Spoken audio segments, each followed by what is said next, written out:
All right, so this session tonight is about my MAVROS theory of 10 to 7. It's the art of handling objections or presenting your case. It's something that I came up with, I don't know how many years ago, but a fair few.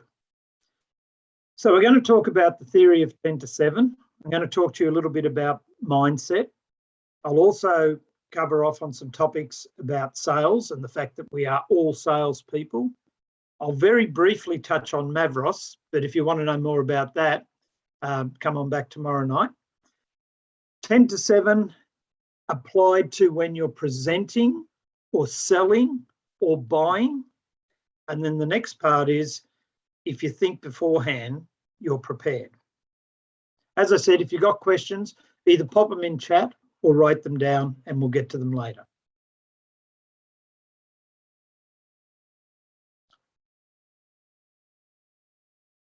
So first off, who am I and why should you listen to me?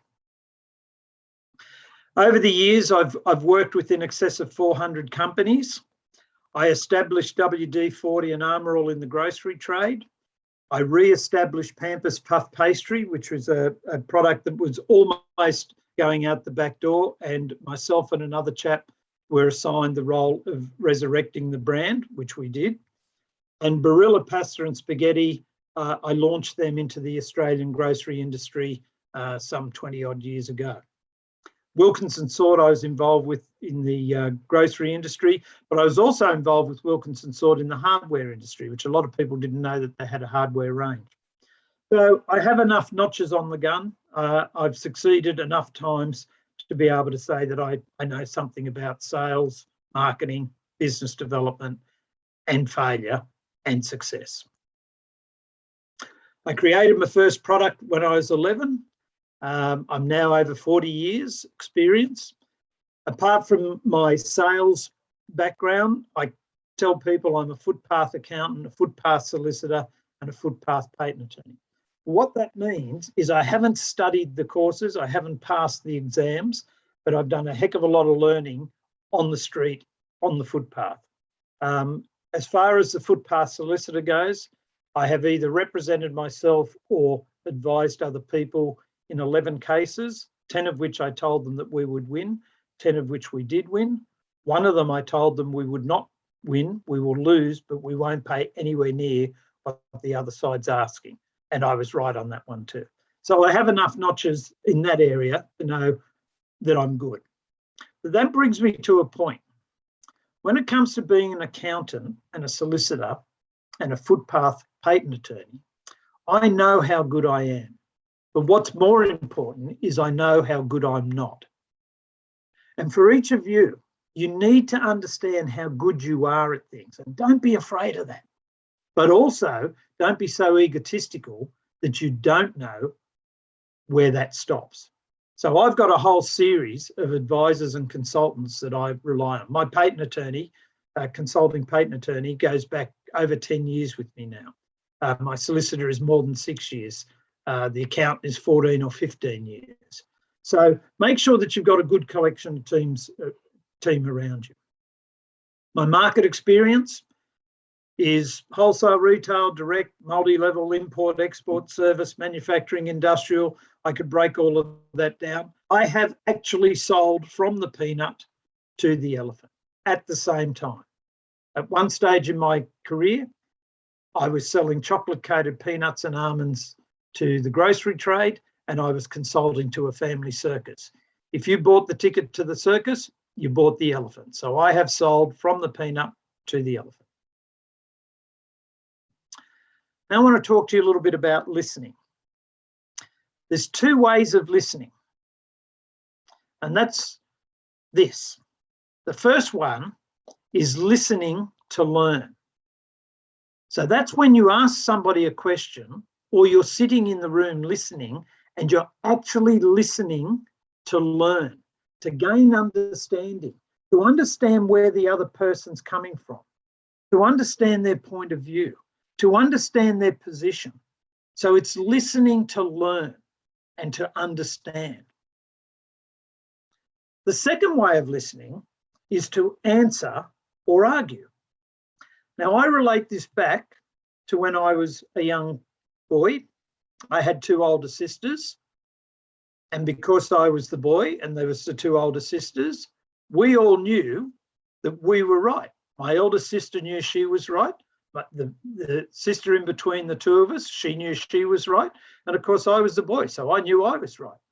So whenever we got into a discussion, I'd ask something or I'd say something, and when they started talking, I didn't hear anything.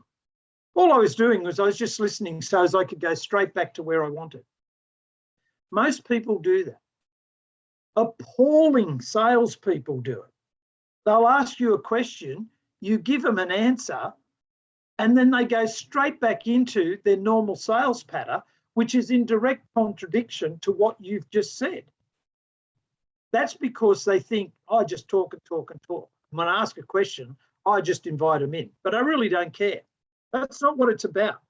If you ask a question, you must listen to learn, to gain understanding. People who listen the second way just don't learn. So now I want to touch on mindset.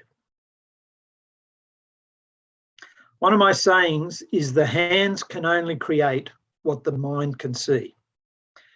And what that means is unless you visualize it, unless you believe it's possible, unless you can see how that's going to pan out, then you won't be able to achieve it.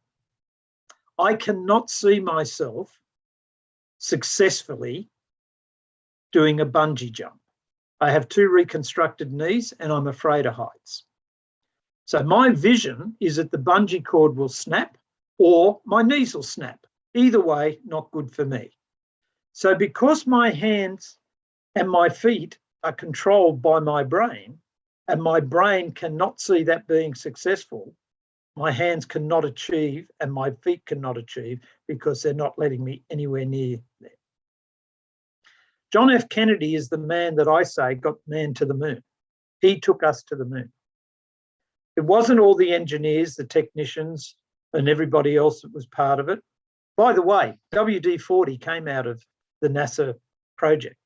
It's water displacement formula 40. So the first 39 failed. The first 39 formulas failed. But this guy took us to the moon because he said, by the end of this decade, I see us landing a man on the moon, and everybody else's hands and everybody else's feet started to put that into place. Mother Teresa was once asked, how do you think you're going to handle saving all these people? And she said, one person at a time. And we all know what she achieved. Jacinda Ardern in New Zealand. What an incredible woman she is. Now, it doesn't matter whether you agree with her politics or not. She saw herself as being able to lead that country and bring it together. And by gee, she did that. Benazir Bhutto, similar stories.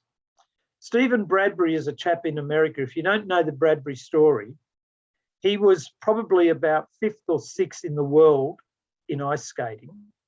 And he turned up at the Olympic Games and his strategy was to get himself to the final and to make sure that he did not fall over. If you have a good look at that picture, the three people that are behind him are all much faster than him. A lot of people said that he was very lucky to win. He wasn't lucky to win. He'd worked for some 12 or 16 years to get there, and he saw himself as being able to win. That got him onto the ice, that got him through the semi-finals, that got him to the start-up, and that got him over the line. So it's all about your mind. If you can see yourself succeeding, you've got a chance. If you can see yourself failing, pretty hard to succeed. Another bit of mindset. In one of his movies, Clint Eastwood, in Dirty Harry, says, a man's got to know his limitations. In other words, don't try and go outside of your limitations. You've got to know what your limitations are. For me, the exciting thing is when you really, really know what your limitations are, you're actually learning your full potential. You're understanding just how far you should go or can go. And that's what you should go for. So don't see your limitations as limitations. See them as your opportunities to succeed. That's as far as I can go. And I promise you, most of us never realise our full potential. Some get a lot further than others. Some get close to their full potential, but very few of us realise our full potential. So when you know your limitation, just go for it. That's what drives me. If you don't know who this lady is, her name is Turia Pitt. So it's Turia Pitt. Turia Pitt was a long distance runner. And if you can't, you can see her face area, but if you have a look at her hands, you'll see that she is very, very scalded and scarred. She was a long distance runner and got caught up in a horrific fire in the bush during a long distance run. They told her that she probably, well, I don't know whether they told her, but they said that she would probably not survive. They then said that she probably would never walk again. They then said that she would probably never run again. You can see down here, oh yes, she did. They then said that she probably would never have children. She did. She is one of the great motivational speakers that we have in Australia. So she focuses on what she can do, not what she can't do. And Turia Pitt has a wonderful, wonderful saying, and that is, if you think you're too small to make a difference, just try sleeping with a mosquito. You think you're too small to make a difference, just try sleeping with a mosquito. And this guy, he focused on what he could do. Not only did he change an entire country, but he impacted globally. And he talks about, I learned that courage was not the absence of fear, but the triumph over it. The brave person is not the one who does not feel afraid, but the one who conquers that fear. So don't worry that you're afraid. It's good to be afraid. I get nervous before I do any one of these, and I've done plenty of them. That's good. That keeps you on your toes. Get over the top of that. You know, what stops a lot of people from succeeding is the fear of failure. What helps me succeed is a wonderful song that I heard years ago. I get knocked down, but I get up again. If you talk to any boxer, if they hit you and you fall on the ground, provided you get up before they count to 10, you're still in the game. And that's what you've got to think about. Think of the positives, not the negatives. And the other thing that I like from Nelson, a winner is a dreamer who just never gives up. Don't be afraid to dream, folks. So now I want to talk a little bit about conceptual thinking. My concept is that we are all salespeople. I don't care whether you've got a product, a service, a concept, a thought, or an idea. We are all salespeople. The way I see it, if I'm trying to teach you something now, I'm trying to sell you my idea. And if you're taking in what I'm saying and you're agreeing with me, you're buying what I'm selling. So it doesn't have to be a product or a service. It can be a concept, it can be a thought, it can be an idea. But most importantly, we all have to sell you. Because in sales, we tell salespeople, if they don't buy you, they won't buy your product. And what it means is if the customer or the client doesn't believe you, doesn't think you're trustworthy, doesn't think that you're the person to deal with, they're not going to buy your product. Let me ask each one of you, think about it. How many times have you gone out and met somebody that you thought was lying to you? You thought that their product was half as good as what they're saying. You thought their product was dear, despite them telling you it was cheap. And then you went ahead and bought from it. You didn't, because you didn't buy them. Unless you sell yourself to people, they don't buy you. If they don't buy you, they don't buy your product. It's as simple as that.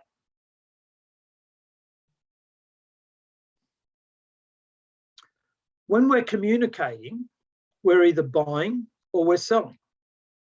When we're negotiating, we're either buying or we're selling. And of course, when we're selling, we're either buying or we're selling. Think about it. I'm talking to you. I'm selling you my ideas. That's communication. And you're buying into what I'm saying.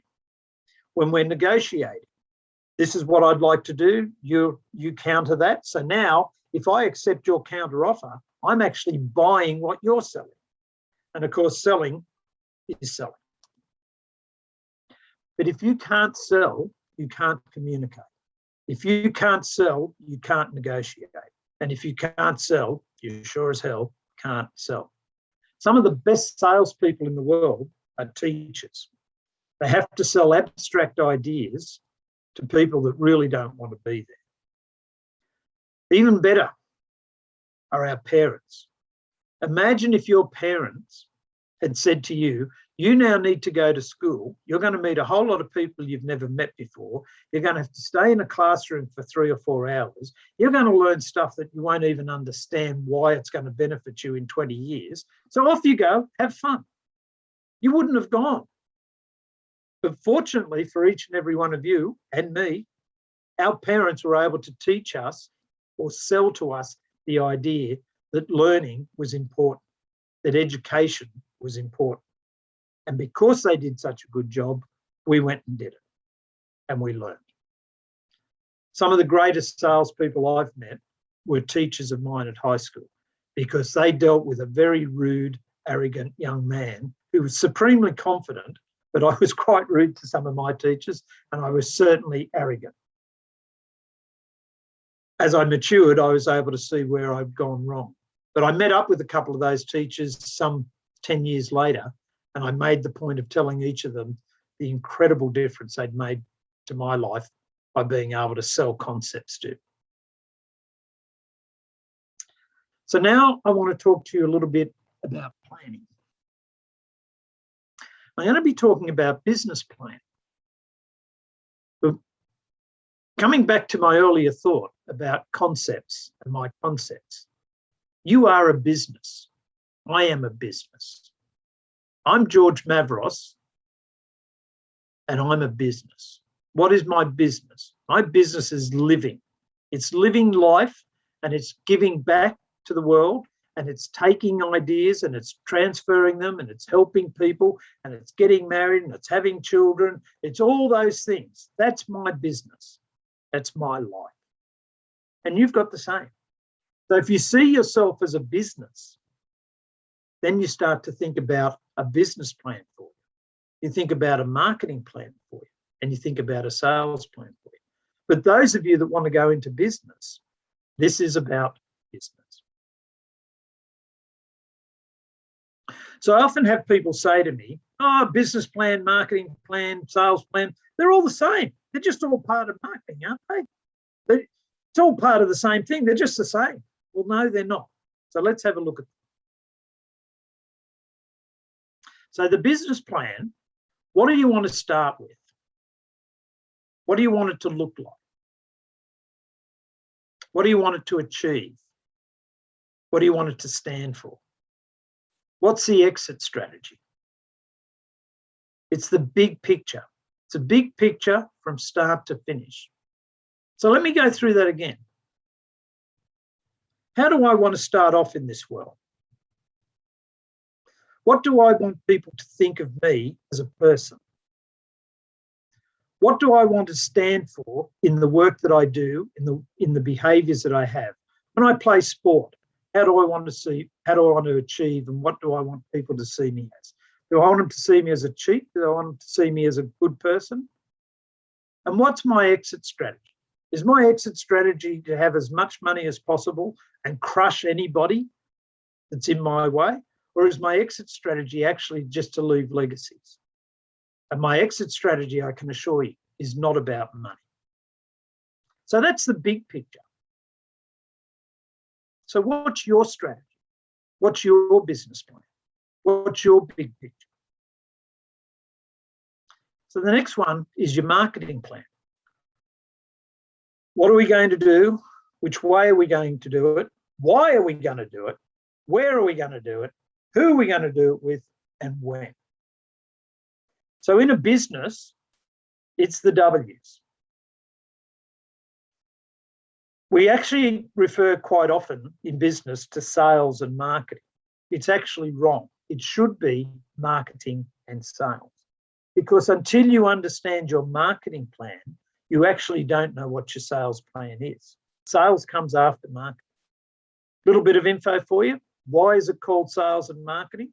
Because marketing only came around about mid-1930, 1940, I think, was when marketing was actually recognised as a profession. Up until then, it was all part of sales. So what sort of a business are we going to have? Which way are we going to do our business? Is it going to be bricks and mortar? Is it going to be online? Are we going to do seminars? Are we going to do face-to-face? And once we've started to work on that, why are we having these meetings? Why are we going and seeing that person? Why are we going to do this? Why are we going to buy a place? Where are we going to set up? Who are we going to do it with? Who's our alliance partners? Who's our alliance partners? When is they going to be our alliance partners? In what way are they going to be our alliance partners? My apologies. That is my lovely wife. Just hang on a second. You forgot, and you're now interrupting my seminar. Say hello to my wife, everybody. Hello. Hello. Goodbye.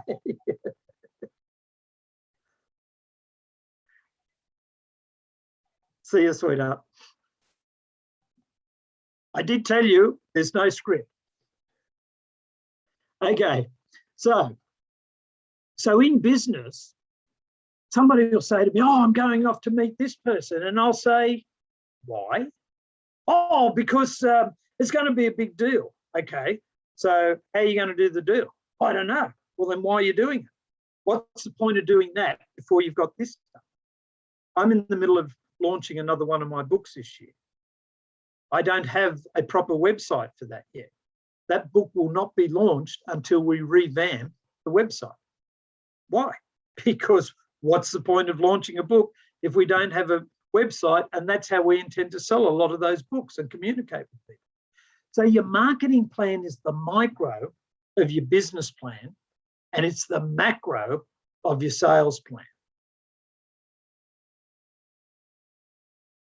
And then comes the sales plan. The micro of the marketing plan, so it gets down into the real nitty-gritty, whether we're doing salespeople, whether they're doing 10 calls a day, is it phone calls, is it email, are we doing social media, we're not doing social media, all that sort of stuff. And I call the sales plan the hand-to-hand combat of business. Now, some people get upset about that. I'm sorry, that's the way I am. I'm 65 years of age and I learnt my language before political correctness. So it's where you go out and do the business, because you can have the greatest theory, you can have the greatest strategy, you can have the greatest artillery and armory and all the other stuff that we've got, and you got money and you got stock and all that. If somebody doesn't go and do the business, you're not earning. And if you're not earning, if there's no revenue, where do we go from here? So how does a sales plan relate back to this other theory of mine, that it's us? Well, how do you want to meet people?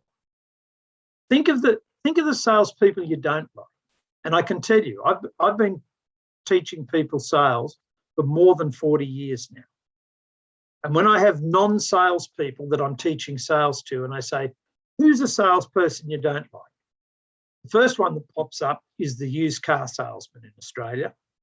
Insurance people are also ones that have a bad reputation. They're getting better now that we've got a lot more brokers, but the old day life insurance salesman, he was right up there. So do you want to be like that? Do you want people to think of you like that? My selling style is consultative. So I consult to you and I advise you. And that's because I want people to think I'm a nice guy. So I act like a nice guy. I behave like a nice guy. I do things that nice guys do. Therefore, my sales plan and my business plan and my marketing plan for George Mavros is all congruent. But you've often met somebody that tells you they're wonderful and they care and all of that, and then they do something and you think, why would they do that? Probably because they're a con man or woman. So who do you want to be? What sort of salesperson do you want to be? What's your marketing plan? What's your business plan? Because it's just important. It's just as important for you to have that for you as it is to have it for a business. If you don't have a plan and if you don't have a strategy, then you're simply at the mercy of good luck or fortune.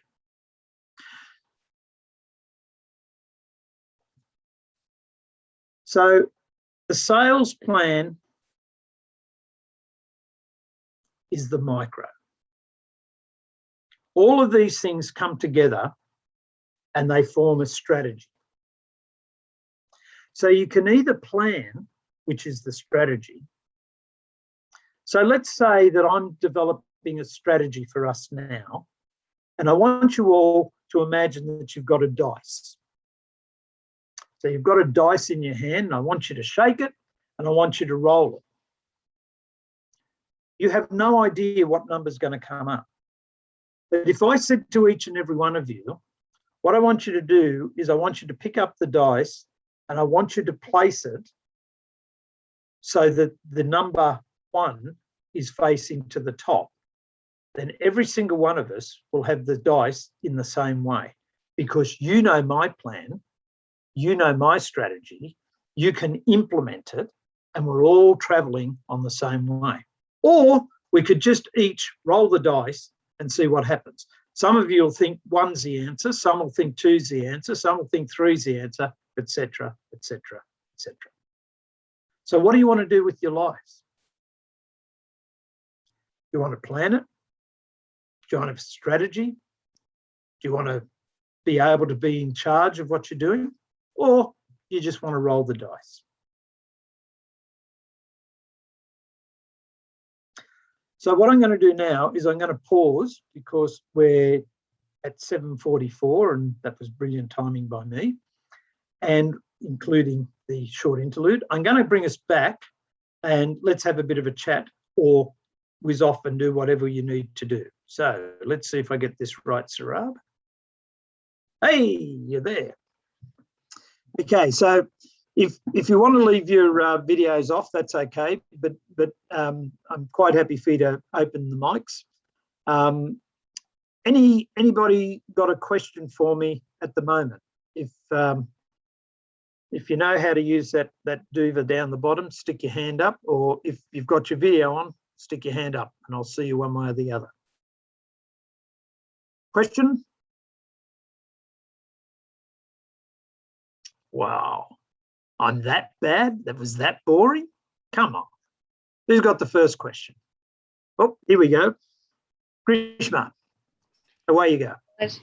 Yeah, I like the way that you summarized this marketing plan and broke down into marketing, sales, and business plan. That makes it much clearer.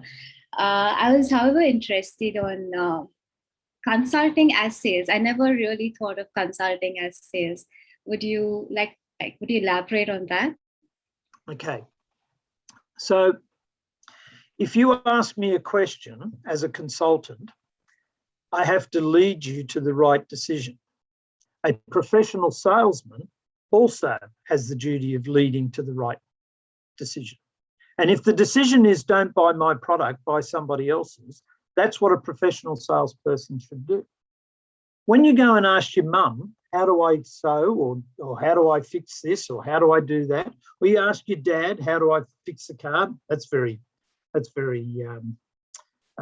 specific, isn't it? Gendering. I'm not allowed to say that anymore. When you ask a person, how do you sew?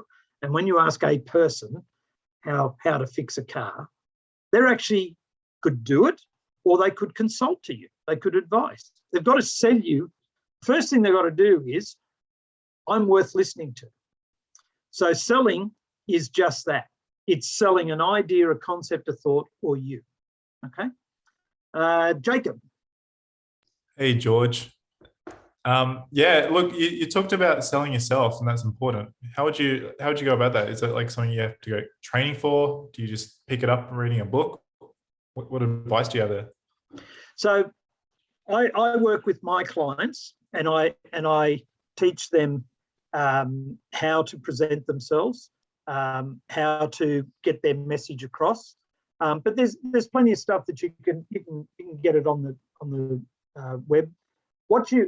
There's a guy called Ari Gulper, ARIGULPER.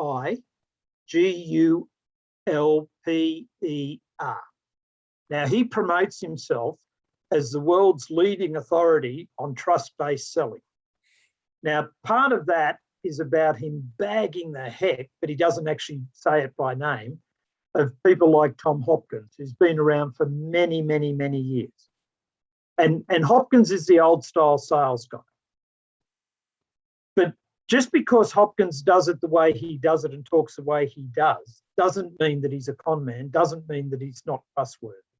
But what Ari did, who learnt, by the way, from Hopkins and others of that era, he came up with a new angle. It's a bit like, I'm 65.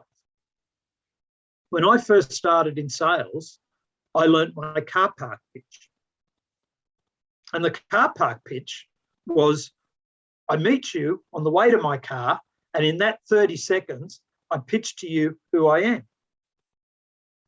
It's now called an elevator pitch because there's a lot more elevators around, and some bloke somewhere figured, well, everybody else is saying it this way, I'll rename it, I'll rebadge it.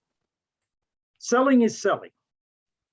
Trust-based selling, I agree with Ari. I don't agree with every single solitary thing that he says, but I got to tell you, he's got some pretty good gear. And another guy to look up is Tom Hopkins. I said at the beginning of this, get a hold of my email.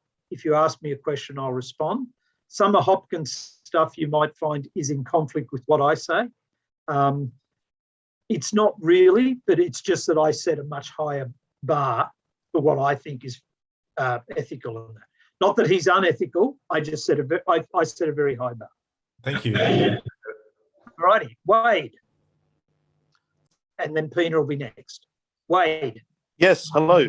Yes. Look, you've been through a lot in business. You said 40 plus years. I wanted to see what you think about COVID and how your general impressions about COVID, because obviously there's things that have happened that are global in the past, and what your impressions are in regards to COVID and business, and how fast will we be back to work? I think there'll be certain parts of our business world that'll flourish. If you know anything about Sydney and Melbourne, there's a bucket load of people that have been locked up, and we have saved gazillions of dollars in this country. Our savings have gone through the roof in the last 6, 8, 10 months. So what's going to happen is I'm going to get out of lockdown, and I'm going to, in New South Wales, we think that's going to be about mid-October, let's say November. I'm going to spend money like there's no tomorrow because I haven't seen my grandchildren, I haven't seen my wife, my husband, my girlfriend, my boyfriend, or whatever. So there'll be a lot of spending. The supply into Australia is going to be disrupted because we still can't. One of my good colleagues and my consultant on all things freight, he tells me that it's already chock-a-block getting stuff into Australia. So in the next, it's just going to be the log jam like you wouldn't believe. Now, what that'll do is there's a whole lot of product that you wouldn't buy first up or second up or third up. But when everything else is off the shelves, You're just going to buy something because you got to buy somebody a present. So retail should do quite well. Okay. Building and trades will bounce back. They always do. The problem's going to be there's a lot of ancillary businesses. There's a lot of cafes. There's a lot of all those sorts of places. You go into Sydney CBD now, and even when we weren't in lockdown, you could fire a machine gun down those streets and you wouldn't hit anybody. There's a lot of people that are hurt from it. But a lot of it is also going to come back, in many cases, to your attitude. If I gave him a chance, Ciro could talk for the next 10 minutes on what he's done during COVID. He sells photocopiers and telephone systems and things like that. His business has been booming because when everybody got locked down and couldn't go to their office, what this guy does is he starts ringing people and say, now's the time to let me in and I can set everything up and nobody's there. It is an essential need. So he's been selling copiers and printers and phone systems because there's no one in there and he could set it all up while you're at home. He was also selling your gear for you to work at home. I have a chap within a chapter who is a pest control guy. And he has been telling that particular chapter for weeks now that he can't do anything. We're in lockdown, etc., etc., etc. He lives in a particular suburb which is in the severe lockdown. I happen to have a client that just started with me just prior to COVID lockdown, who lives in the same suburb and, believe it or not, is the same pest control operator as this guy in the B&I. He has picked up 3 new clients, one of which who has already done business with him 4 times in the last couple of months, 2 of which are in B&I, one of which lives in the exact suburb of the guy that says, I can't do anything. Now, I'm not saying that that guy's hope, I'm not bad. What I'm saying to you is there are 2 people in the same profession, in the same location. One is actually in the team of B&I, one is not, and yet he manages to get 3 leads, and this bloke, nothing's happening. Don't know what I can do. So I think there'll be a sort out. I think we'll. One of the things that's sad to me is anybody that doesn't get double vaccinated, everybody says you're a rat bag and rah, rah, rah, rah, rah, rah. Anybody that did get double vaccinated, anyone that doesn't want to get vaccinated says, oh, you're nothing but a sheep and all of that. Whatever happened to respecting one another's opinion? Now, in B&I itself and other networking groups, we will go back eventually to face-to-face because the majority of people think that's the way to go. But there's going to be people that can't go back because they won't double vaccinate and all that. You'll see a new networking group. Within my region, there would be, I reckon, somewhere between 30 to 60 people in just my group in northwest Sydney that don't want to get vaccinated. If they can't go back to face-to-face networking, they'll form their own networking group. So, yeah, there's going to be problems, but I think we'll get through it. Just excuse me for 1 second. I just realised if I don't open the door, she'll interrupt us again.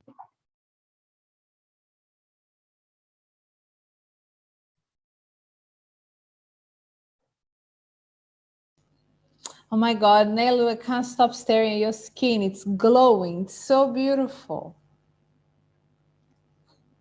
You're on mute. You're on mute. I can't hear you. We can't hear you. Oh, sorry. I think it's the light. I'm in a corner of the room, so I just turn the light towards me and I see myself orange sometimes. No.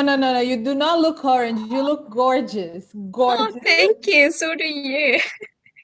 Okay, Bina, you had a question. Yes, going back to the sales, I think, why do you think that no matter how much the time passes, the new generation, especially now that these uni students and everybody still has the word sales has a bad connotation?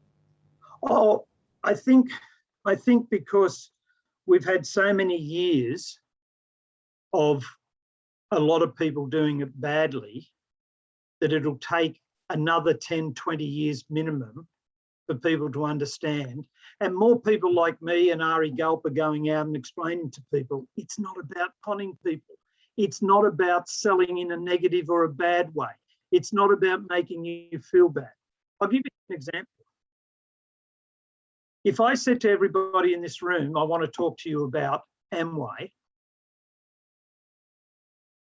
what's your initial thoughts? They're not positive for most people. And the reason is it the pyramid marketing thing that you have to buy everything from them, isn't it? There you go. Now, it's not a pyramid selling thing, but that's what people think it is. It's not a con job, but that's what people think it is. Because in the early days, and I think to a degree some are still doing it now, what they do is they say, oh, hey, Ciro, Jacob, Sarab, come on over to my place. I'm having a few people around for a party. And you'd walk in and here's this bloody display of Amway. Now stop and think about that. What have I just said to you? What I've said to you is, I want to start a business relationship with you. I want to try and send you something. And the very first way that I'm going to start with you is lie. So now anybody that talks about Amway is tarnished with 20 years of bad selling. 20 years, 30 years probably, okay? Now, before them was a company called Golden Products and another company called Swipe. They were true pyramid selling. Right? Amway is not pyramid selling. It is a multi-level marketing system and it is no different to commercial. Ciro's in multi-level marketing. He may not think it, but he is, because Ciro and a whole lot of people like Ciro buy photocopiers or printers from somebody in Australia. Correct? Yep. And those people are the Australian importers. Now, it could be that they're the New South Wales distribution. Now, what do we got? We've got a whole lot of people buying from some people, and the importer buys from a company overseas. There is a pyramid. Basic selling, right? True pyramid selling is when it's not about distribution of product, it's about buying your way into the next level, the next level, the next level. Amway, you get to the next level by moving a heck of a lot of product. Okay, for your own benefit, I'm not sure if you know Nicole Baines from our BNI chapter. Do you think Nicole's a nice person? Yeah, like she's awesome. I know the business. Yeah. Guess what? That's Amway. Yeah, I know. Now, there's nothing bad about what she does. Look at the people that she sells the health products for the rest of it. So it's a multi-level market. So selling has this bad name for the rat bags that came before me. The reason I've taught over 4,000 salespeople. I don't know how many it is, because once I got 4,000, that was probably about 10 years ago. I've never kept count of everything. But the reason I do it is if I can get each and every one of you to sell honourably, I'm a bit like Mother Teresa. I'll do it one person at a time. Every good person I bring into sales, it kicks another one out. And that's why, free of charge, in most cases, I help people that have been caught out in a scam, because I love getting a hold of those blokes and kicking the daylights out. Maybe not physically, but certainly mentally. All right, we need to get going. Joanne, did I answer your question? I don't think I did. No, not yet. Hey, George. I thought it was very interesting the way you categorize business, marketing, and sales plans. And I'd love to hear your opinion on backup plans and how they factor in. Do we form a backup plan straight out at the get-go, or once we get a sense of which way the wind is blowing? Joanne, have you ever heard of the term Dorothy Dix? I have not. Okay. In government, we have a question that is called the Dorothy Dixer. And what that is somebody from your own party asks you a question which just opens up for you to be able to share something with somebody. So it's called, it's a Dorothy Dixer. God bless you. You have given me a Dorothy Dixer. I promise you by the end of this, I'll have answered that for you. All right, sounds good. Okay. I might even point out to you when that occurs. All right, let's get back into it.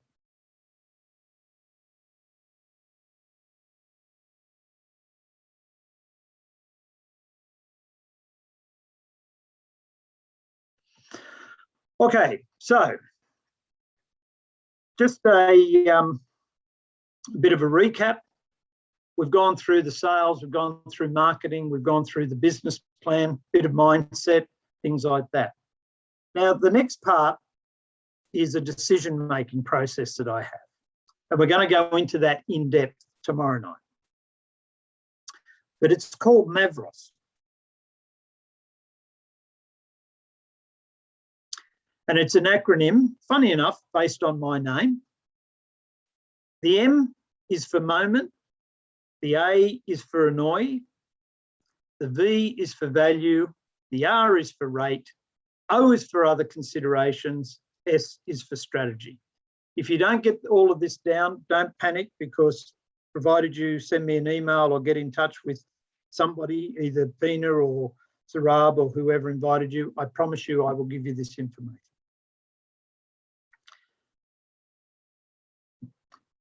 Those opening words are purely just to get you in the right frame of mind. So moment is, what is the decision I'm trying to make at the moment? What do I have at the moment? What is the current situation? What is existing? It is purely to get you to a point of saying, this is where I am, this is how I got here, this is what I'm dealing with. Annoy is for anything that makes you unhappy or you don't like about and that you want to change. That value is for anything that you think is great, that it satisfies a need, you like it in some way, shape or form, it encourages you to have more, it promotes loyalty, it's a strength. And rate is pretty well what rate says. It's what's the most valuable, what's the most annoying in things that you're doing. Then there's other considerations, and then there's strategy. Now, as I said, I'm going in depth about MAVROS tomorrow because it is too deep a topic for me to go all the way tonight and try and jam it all together. But the fundamentals of MAVROS, I'll give you a quick example. I'm thinking of getting a new car. What's the car I've got at the moment? It's a 1998 Jeep, four-wheel drive. What is it that annoys me about it? It goes through petrol like there is no tomorrow. As soon as anything breaks on it, it costs an arm and a leg to repair. It's a very expensive car to repair, and because of the petrol consumption, it really is quite expensive.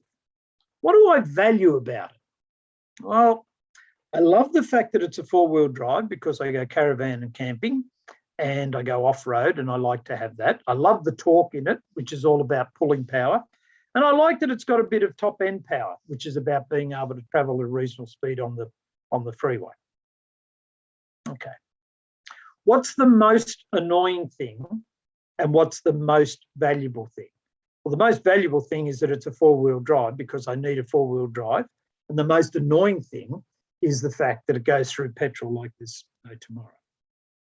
What are the other considerations? Because I like doing a lot of outback stuff, what I found with the Jeep is whenever it broke down and I wasn't in Sydney Metropolitan, I couldn't get damn parts. So it needs to be a vehicle that I can get parts for fairly easy wherever I am in Australia. Well, what's the strategy? What's the solution? So I ended up buying a Hyundai Terracan. It had more power and more torque than the Jeep. The Jeep was what's known as a constant four-wheel drive. The Hyundai was a proper four-wheel drive. You could have two wheels or four wheels, high, low, the whole gambit. And its fuel economy was about 20% or so better than the Jeep. So when I understood where I was, what have I got at the moment, when I thought about what I didn't like about it, when I thought about what I did like about it, when I realised the two most important things and the two least important things and the most annoying, then I could start to bring together my strategy as to what I was going to get. So that's the basics of MAVROS. If you want to know the in-depth of it, come along tomorrow. So now we get to the theory of 10 to 7.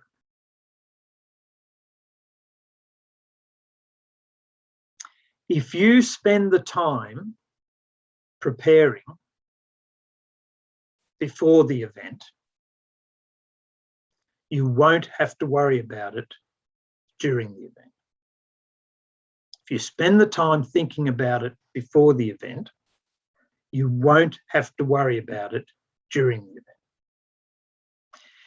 For every 7 questions that comes up in your sales, in your presentation, in your negotiation, in your purchasing, for every 7 questions that could be presented to you, if you have 10 answers, you're going to do okay. Now, let me explain that to you. If any of you have watched the tennis in recent times, you will notice that people like Federer, Nadal, Djokovic, any of the tennis players, male or female,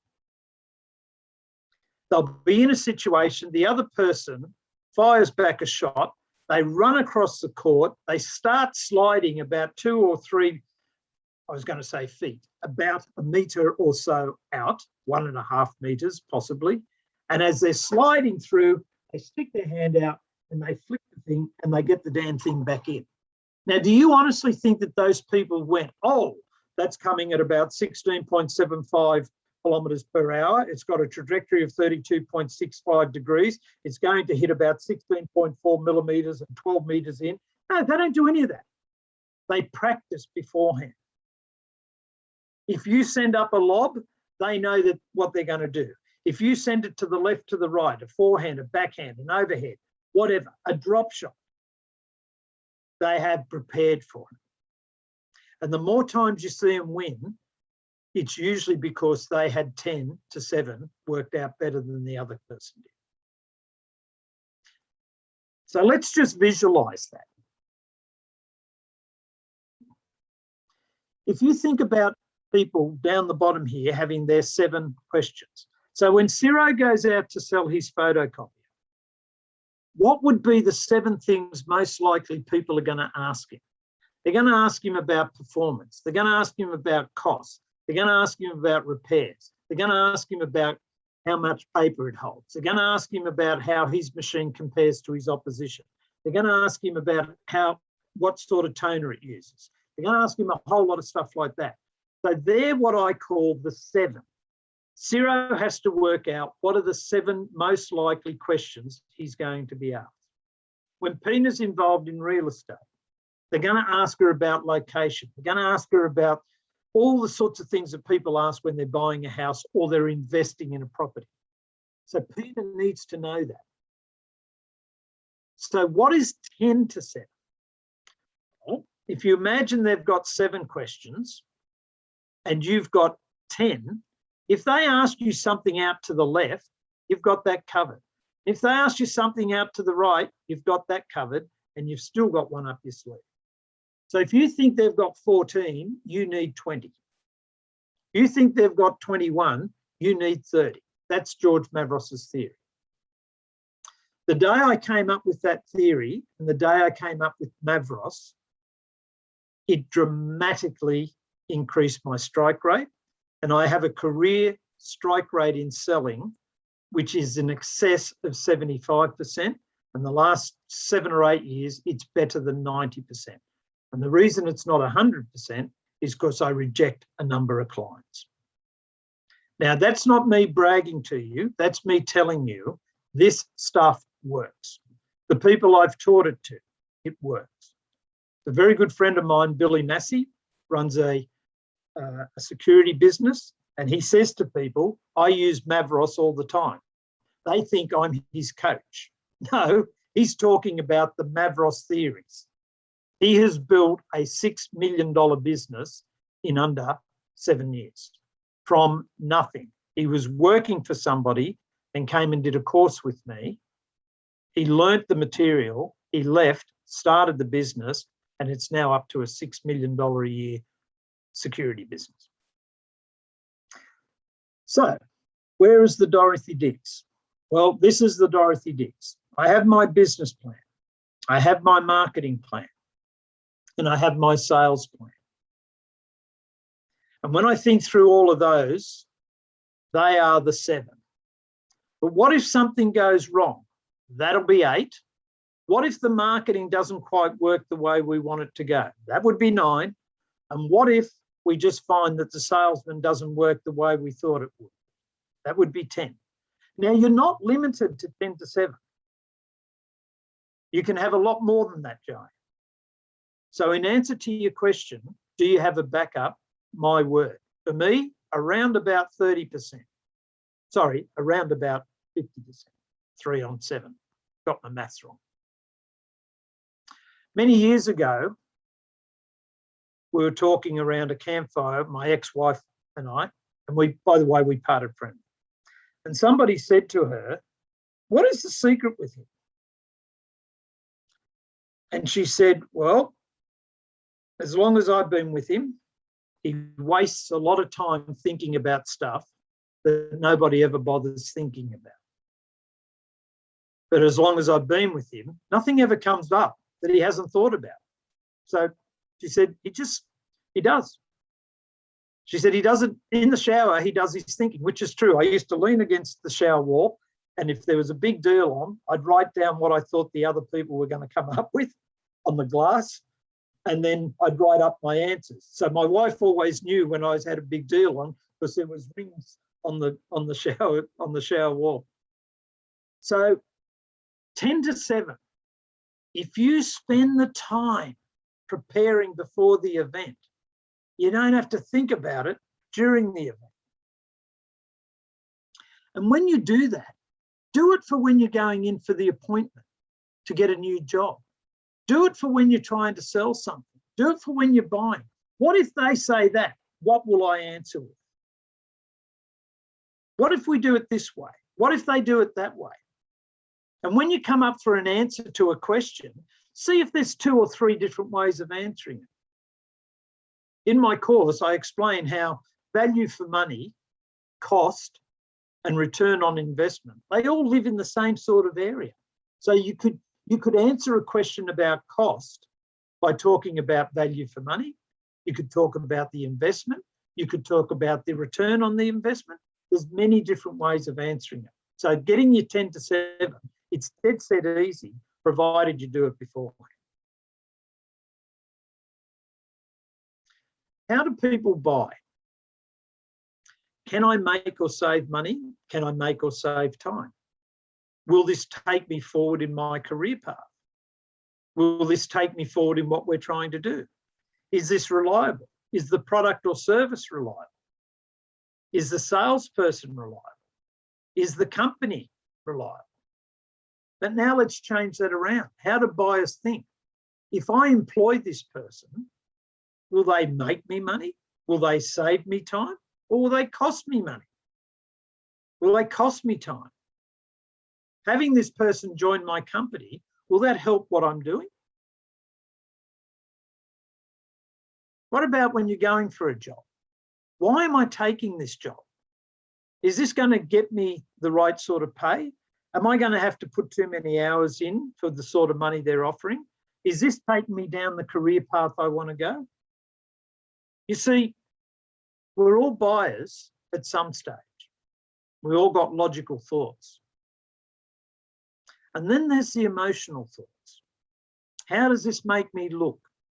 Good or bad ego? How will people feel if they know I'm working here or doing this? The fear of missing out. I don't get this. I might not get this car again. I might not buy this house again. I might not get this job again.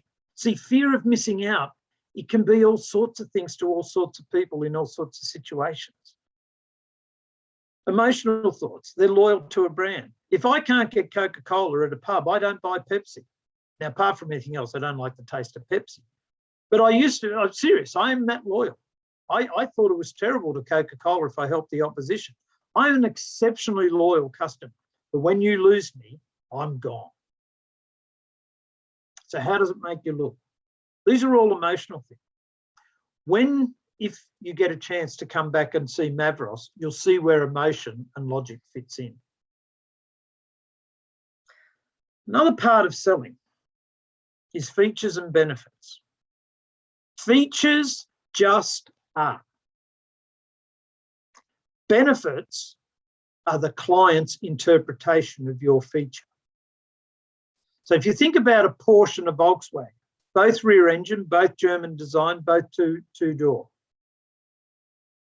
One of them you would probably buy for granny to run backwards and forwards down the shop. And the other one you'd probably buy if you wanted to race it or you wanted to go touring. If you didn't pick Volkswagen for granny, you don't know much about Porsche and Volkswagen. Now there's this grumpy old guy in the middle here. What's that about? When you're trying to work out the benefits from your features, imagine that grumpy guy is saying to you, so what? So you say, oh, this has got a V8 engine. So what? What does that mean? Well, it means you can tow your caravan a lot easier. So what? There'll be less wear and tear on the engine. If there's less wear and tear on the engine, you won't have as much repairs to do. If you're accelerating, if you want to pass a vehicle, you'll be able to accelerate better. You can have more people in the thing without it dragging the whole car down. So benefits are the answer to the question. When you say this is a feature, so what? Hi, I'm here for a new job. I've studied at university. So what? Well, the course I learnt and the material I've got, this is what I can bring to your company. Now, if you're applying for a job as a dishwasher and you tell me that your university degree is going to help me employ you as a dishwasher, you better have a good reason why. One of the things I would say if I was a university student using that is it's taught me about turning up, it's taught me about commitment, it's taught me about logic, it's taught me about process thinking. Look at all of those benefits from just one feature of being a uni student wanting to wash dishes to make a few extra bucks.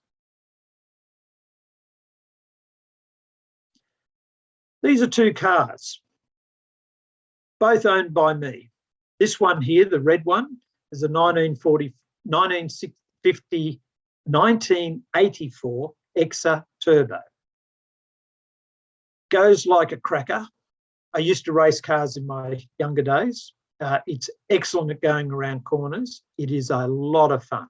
It's at the moment in my garage. I'm in the middle of, I've repaired the dent and it's in the middle of being resprayed. The vehicle behind it is my Mitsubishi four-wheel drive. The red one is fantastic when I want to go out and be a young hoon.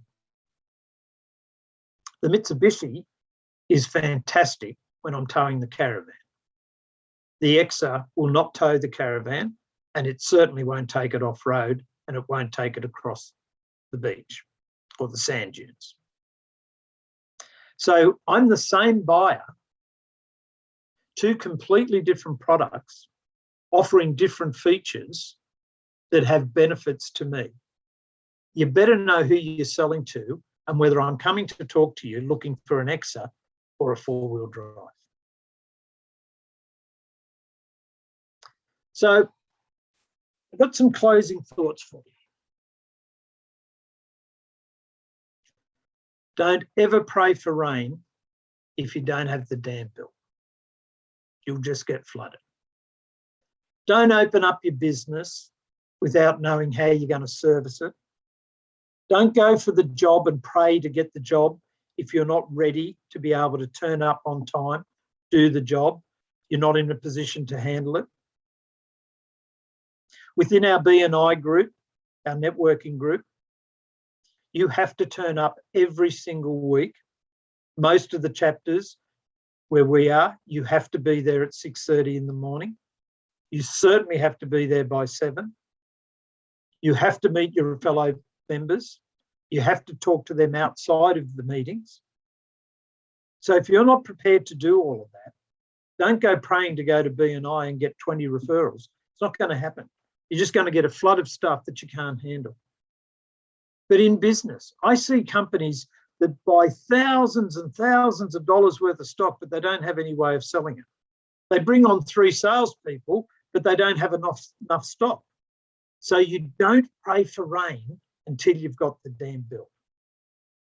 And whoever tells you fake it until you make it, and they're trying to teach you, run 1,000,000 miles away from it. They have no idea what that's about. Because fake it until you make it. Think about it. Lie until you can actually do it. Is that who you want to deal with? I don't think so. Whether you're selling, whether you're buying, if you have 10 to 7 covered, I promise you there will be no surprises. You may have wasted time thinking about things that don't happen, but wouldn't that be a whole lot better than having something happen that you haven't thought about? And the last thing I want to leave you with, please, please, please, especially you young ones, never ever stop dreaming today. It's where tomorrow's reality comes from. Thank you.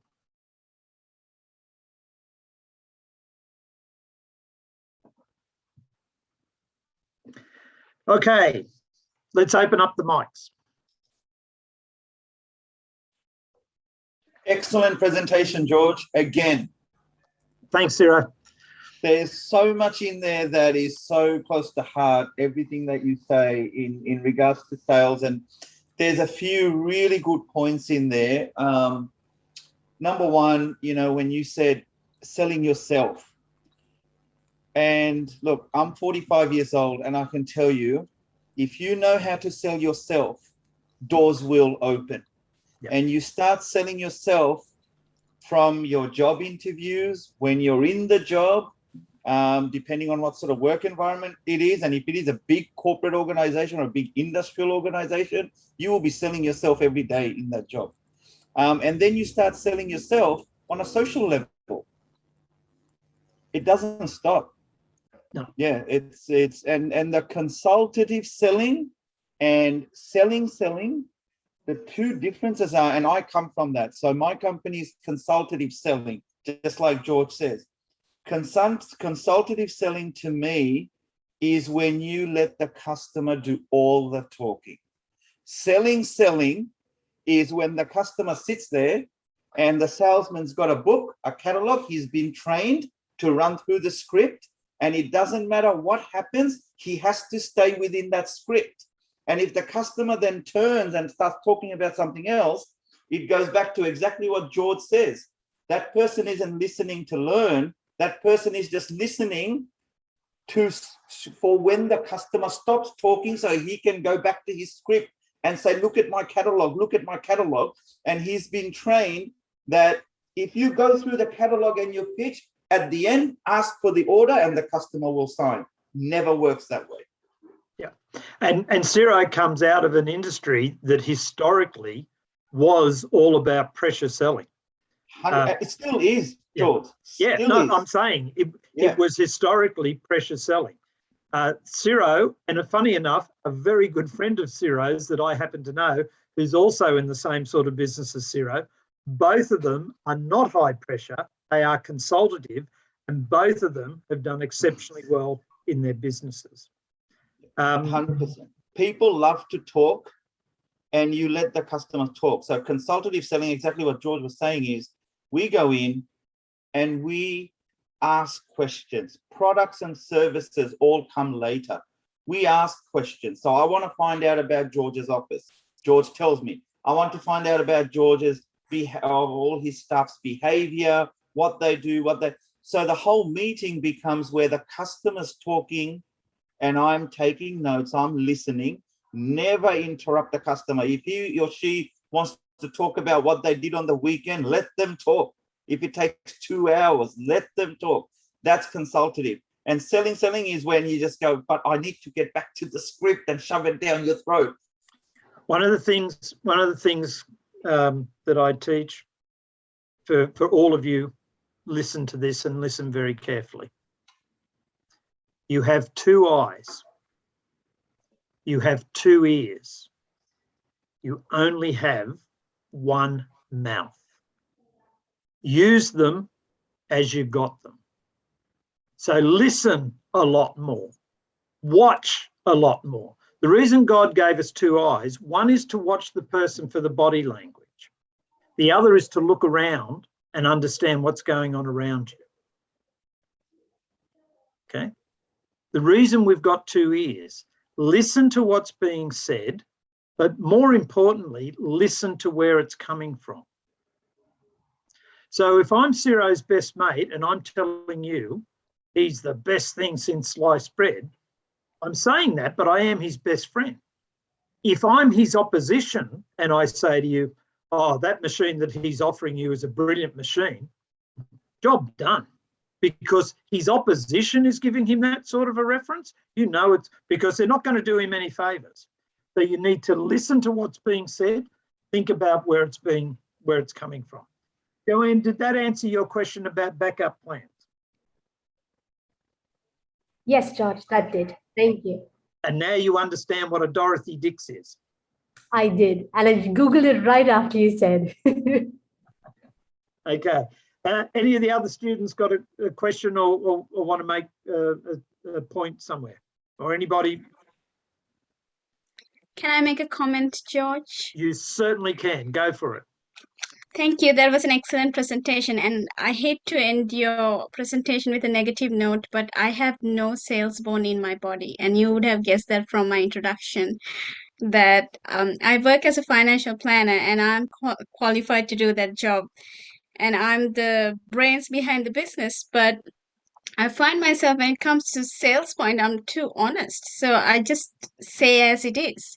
Whereas my boss, who's half as qualified as myself, he's able to close the deal. And I keep watching him and I'm thinking, what's so good about him?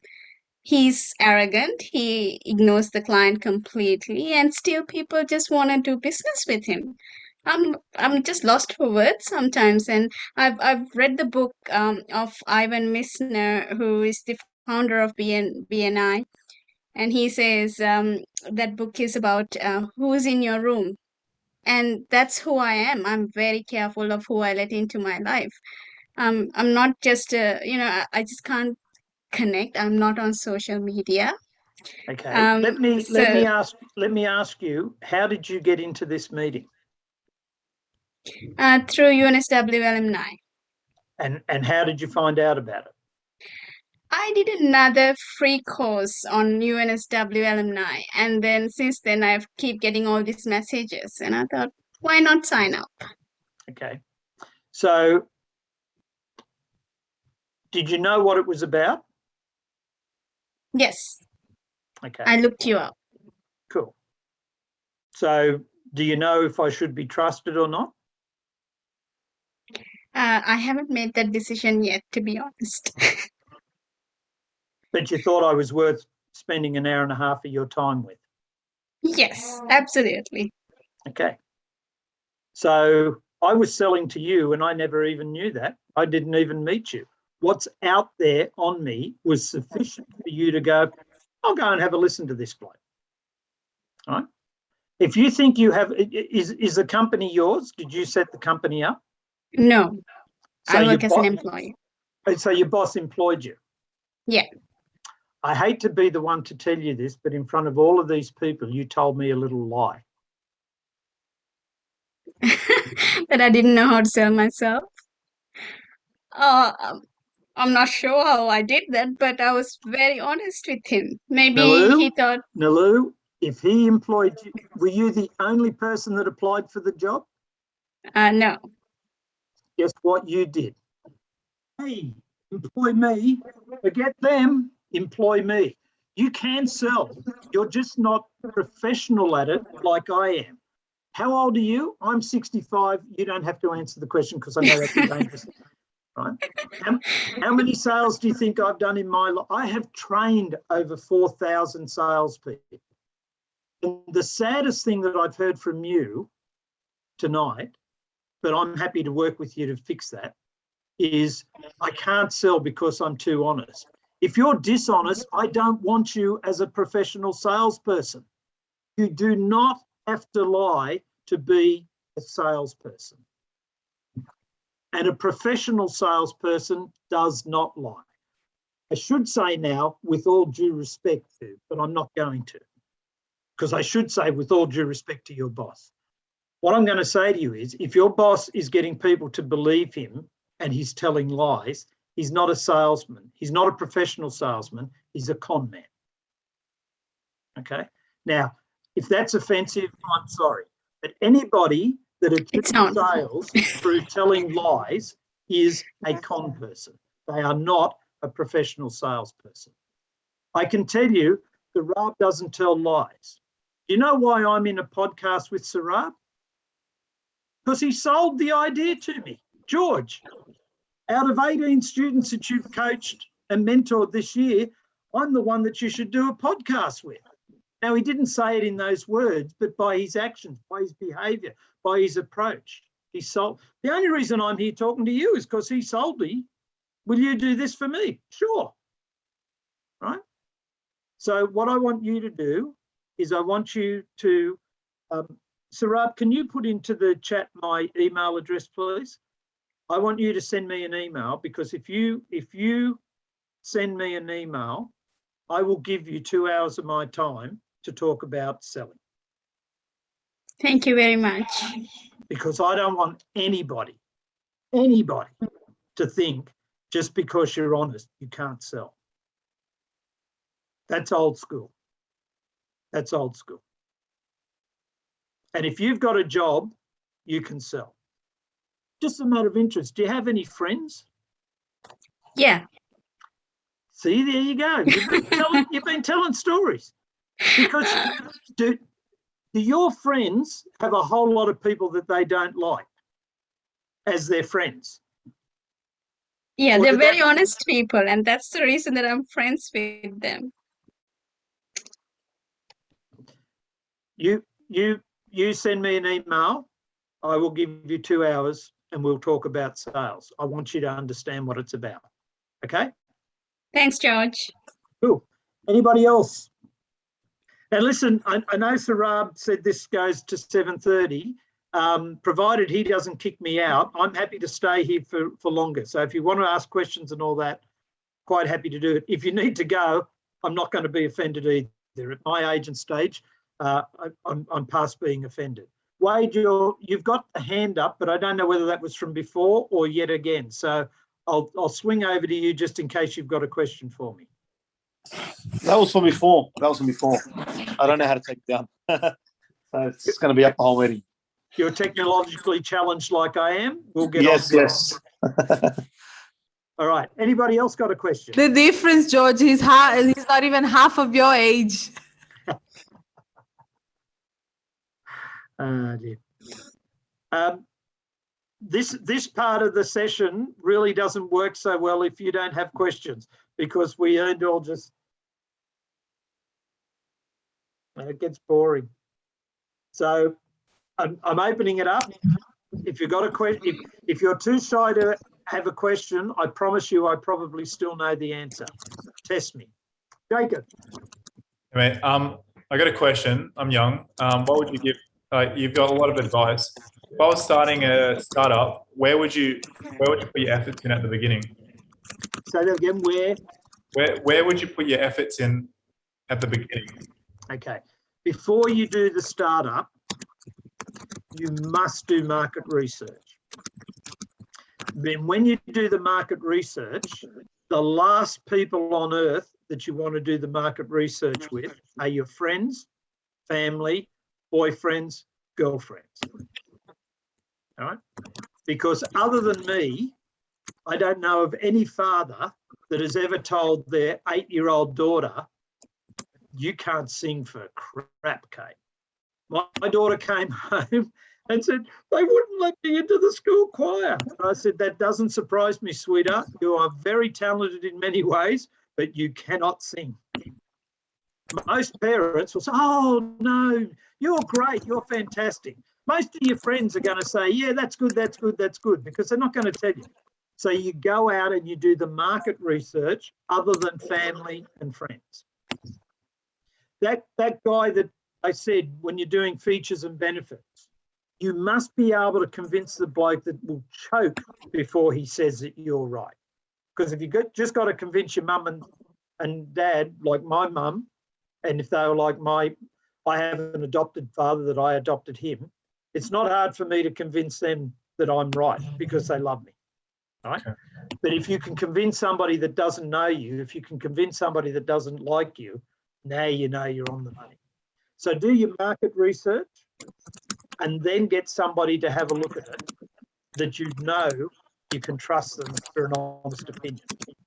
And if you want, I'm happy for you to bounce an idea off me. Sarab will tell you, there ain't no sugar coating. If it's good, I'll tell you it's good. And if it's bad, I'll tell you why. Okay? Yeah, I appreciate it. I'll take you up on that one day.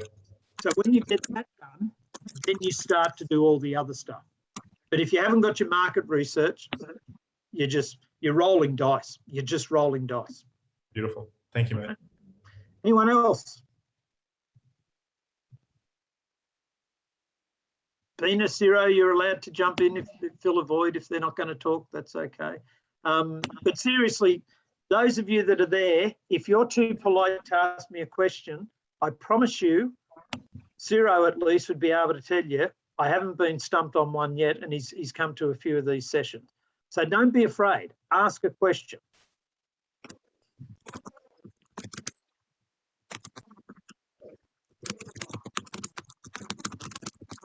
Okay. In the chat, we've got my email address. Okay, done.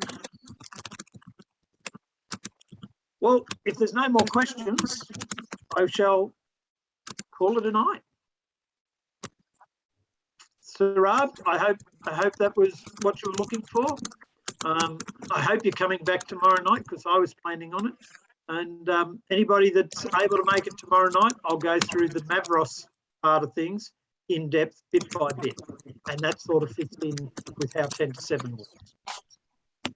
Thank you so much, George. I think that was a really insightful session. And I think last week we had this discussion during one of our podcast episodes on Friday when we touched base upon the international education sector. And we talked about how international students tackle challenges while studying abroad.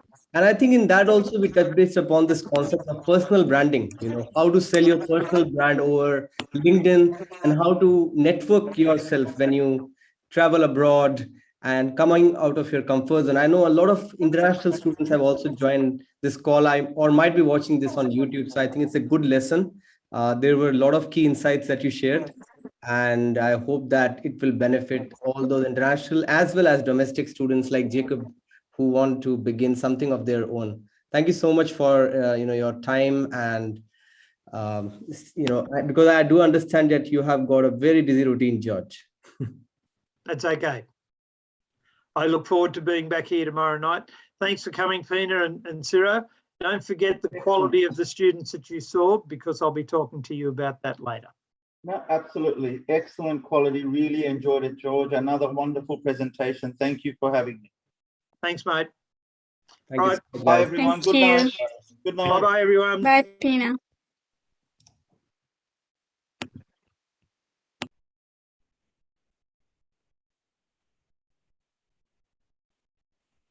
Hi, Wade. Do you have a question?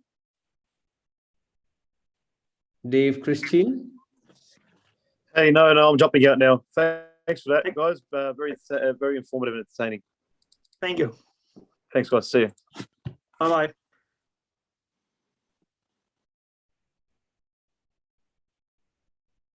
Hi, Christine. Do you have a question? My God, don't tell me. Oh, I sent it to sleep. Great. I think it was a